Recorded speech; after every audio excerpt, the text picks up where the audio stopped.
Okay, let's forget about everything and focus on our topic. Our today's topic is how to ask others' opinion.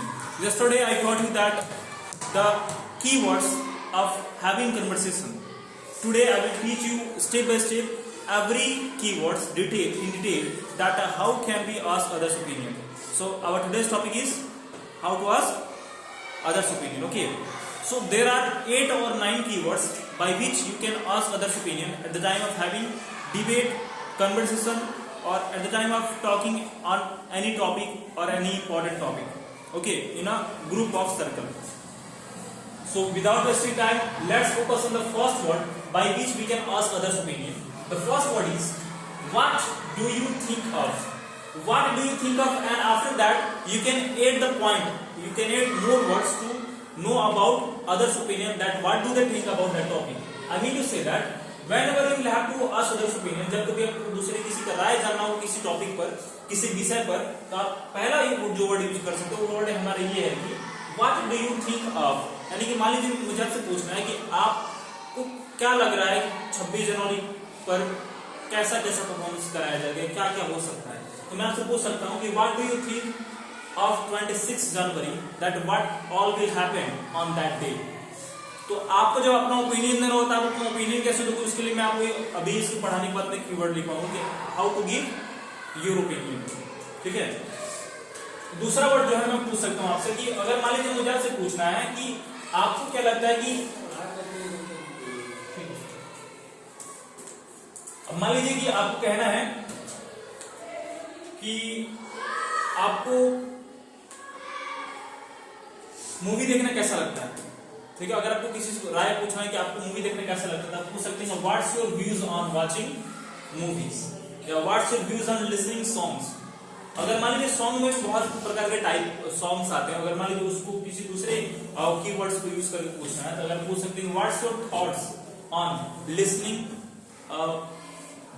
भक्ति songs, listening emotional songs, listening romantic songs. ठीक है. अब देखिए अगला जो हमारा keyword है वो हमारा ये है कि what do you think about. जैसे मैं मान लीजिए हम कह रहे हैं अभी हम टॉपिक पढ़ा रहे हैं. ठीक है. और आप तो बिल्कुल ध्यान दे रहे हो कि मैं क्या पढ़ा रहा हूँ. ठीक है ना. तो मैं यहाँ पे बोल सकता हूँ कि what do you think about this topic, मतलब आप इस टॉपिक के बारे में क्या सोच रहे हो. You are just thinking that there is nothing special, there is nothing to know about this topic, but this is very important topic. There are many students, there are many person who give there lots of time, who give lots of money to learn this, but I am just giving you this to know about this, to get the knowledge about this, so that in the future when you will get a chance to have debate or discussion, then you can use these words to have debate or discussion in the session. Okay, that's why it's very important topic, and that's why I am telling in detail.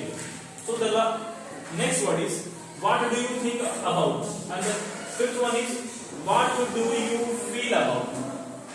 अगर मान लीजिए मैं आपसे कह रहा हूं कि आप इस स्कूल के बारे में क्या सोचते हैं, तो हम पूछ सकते हैं what do you feel about this school. मतलब आप अपना यहाँ पर राय दोगे. अब जब मैं पूछूंगा आपसे कि what do you feel about this school, तो आप अपना राय देंगे कि ये स्कूल कैसा है, स्कूल में क्या क्या इंफ्रास्ट्रक्चर है, कैसे पढ़ाया जाता है, कैसे नहीं पढ़ाया जाता है. अरे आप किसी पार्टिकुलर टीचर का नाम ले सकते हैं कि what do you think about क्या बोलूं किस तरह के बारे में. Yes, how do you think about Satish sir, how do you think about Tarkeshwar sir, या how do you think about this school's vans.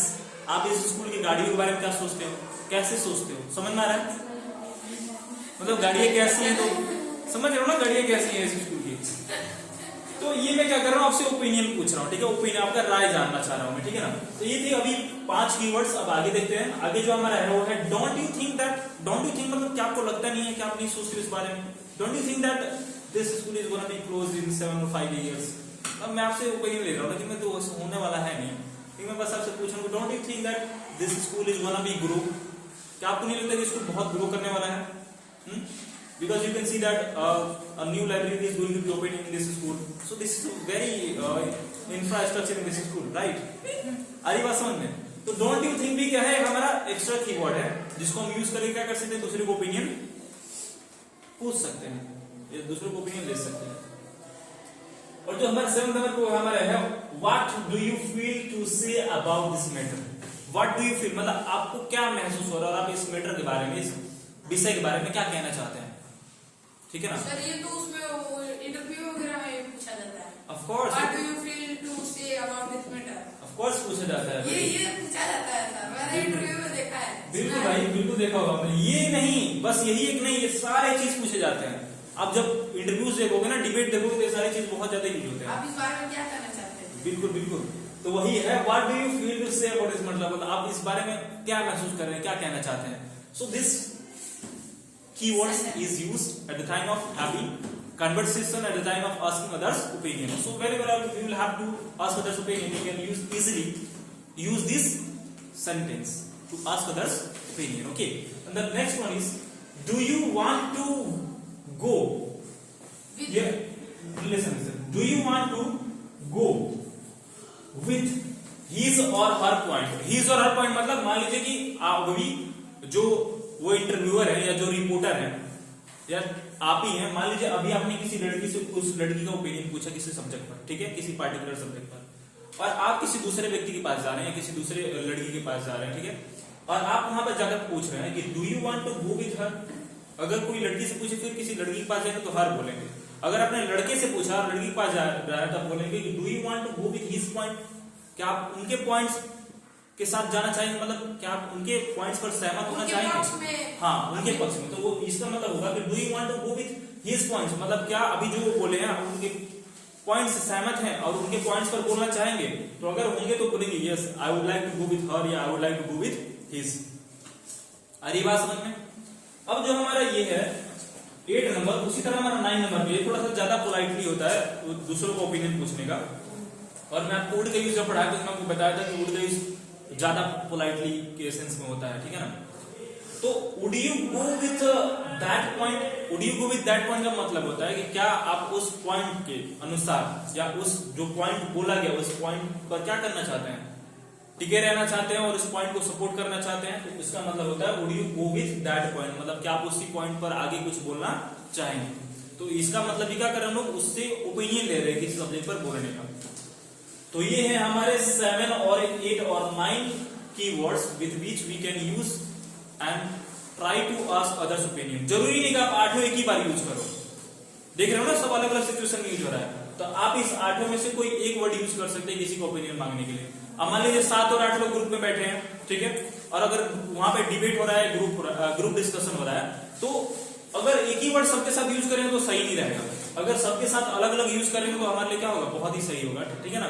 वो सुनने में भी थोड़ा अच्छा लगता है। इसीलिए मैं आपको पूरे डिटेल में लिखवाऊंगी इन सारी चीजों को। जब कभी को आपसे कोई पूछे तो आप समझ जाना को आपसे क्या पूछ रहा है, आपका ओपिनियन पूछ रहा है। किसी कोई डाउट नोट करिए। फिर अब मैं जो अगला टॉपिक लिखवाऊंगा मैं आपको बताऊंगा कि how to give your opinion. Okay, note कर लीजिए इसको।